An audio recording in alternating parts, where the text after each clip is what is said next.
అదిగో పులి రాష్ట్రపతి భవన్ వీడియోలో గుర్తింపు పిల్లిగా అనుమానిస్తున్న అధికారులు సోషల్ మీడియాలో వైరల్ గా వీడియో. మంత్రులు ప్రమాణం చేస్తుండగా వెనుక నుండి వెళ్తున్న జంతువు. ఈ జంతువును ఆ రాహుల్ గాంధీ పంపించిందనేరు.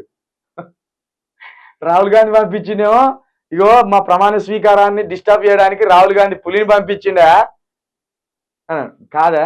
మొన్ననేమో పార్లమెంట్ లో దుండగులు వచ్చి గ్యాస్ ఇది బాష్పాయిల్ ప్రయోగించారు, బాంబులు వేసి ఉరికిన్లు. ఇది గత 6 నెలల క్రితం ఎన్నికల ముందు. ఇప్పుడు ఏకంగా రాష్ట్రపతి భవన్లో ప్రమాణ స్వీకారం చేస్తా అంటే అడవి, అదేమన్నా పెద్ద బిల్డింగ్ అడవిలో అంటే పులులు తిరుగుతాయంటే పద్ధతి. గంత పులి ప్రమాణ స్వీకారం చేస్తా అంటే ఈ రాష్ట్రపతి భవన్లోకి వచ్చిందంటే ఎవరి సిగ్గుచేటు ఇది? మోడీ సర్కార్ సిగ్గుచేటు కదా, ఇది ఎన్డీఏ ప్రభుత్వం సిగ్గుచేటు కదా.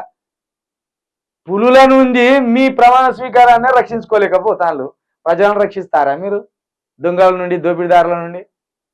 ఎంత సిగ్గుచేటు, దీన్ని ఎంత మంచిగా రాసుకొచ్చింది. ఇంకా ప్రధానమంత్రి ప్రమాణ స్వీకారం చేస్తా అంటేనట పులి వచ్చిందట, అది పిల్లి అన్నారట.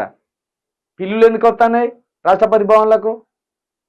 ఎలుకలు, పిల్లులు, కోతులు, కుక్కలు, నక్కలు ఇవన్నీ పెంచుకుంటాను ఏంది రాష్ట్రపతి భవన్లో? సిగ్గుమాలిన అధికారులు ఉన్నారు, సిగ్గుమాలిన ప్రభుత్వం ఉన్నది.